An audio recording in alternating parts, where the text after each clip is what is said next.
ميشيل بيير هو مؤرخ فرنسي متخصص في التاريخ الجنائي والتاريخ الاستعماري، وهو حاصل أيضا على شهادة في تاريخ الفن والآثار ودرجة الماجستير في التاريخ المعاصر.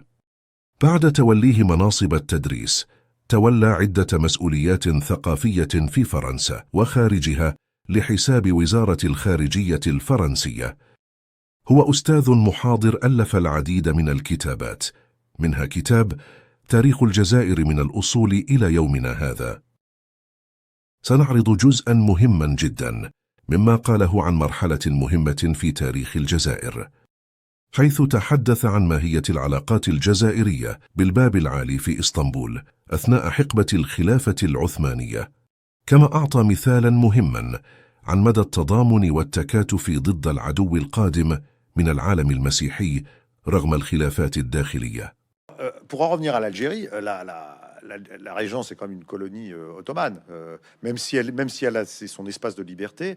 Comment est-ce que la Régence aujourd'hui, dans l'Algérie contemporaine, est vue? Est-ce que c'est vu comme une période où l'Algérie existait déjà de façon assez indépendante, elle a résisté, elle est finalement tombée sous le coup des colonisateurs français, donc évidemment ça doit la rehausser aux yeux des Algériens, parce qu'ils doivent se dire, bon, quand même, nos prédécesseurs ont résisté à la colonisation française.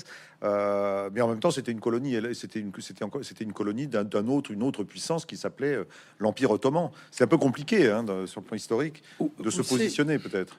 C'est quand même une république, si on peut dire, enfin on va pas rentrer dans les détails qui sont assez complexes, c'est un gouvernement, disons, à Alger, relativement autonome pendant toute une partie de ces 3 siècles par rapport à Istanbul.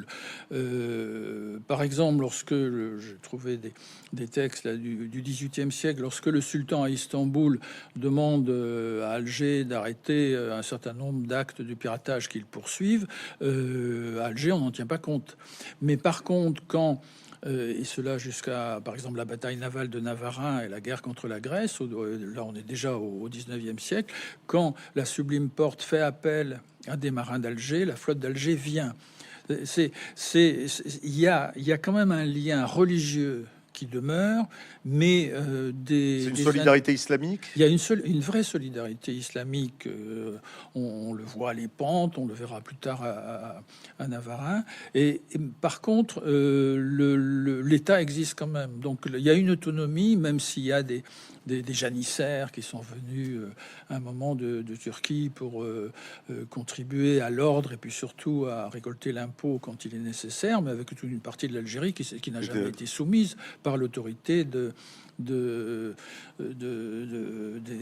Turcs. Mais quand la menace est là, y compris par exemple en 1830, lorsque le débarquement français à Sidi Fraîche a lieu, des tribus qui avaient combattu, par exemple, des groupes venant des guerriers de Kabylie qui avaient tout le temps lutté contre les Ottomans, là, luttent contre l'envahisseur chrétien. Donc, vous avez raison, il y a une forme de solidarité religieuse qui va être présente.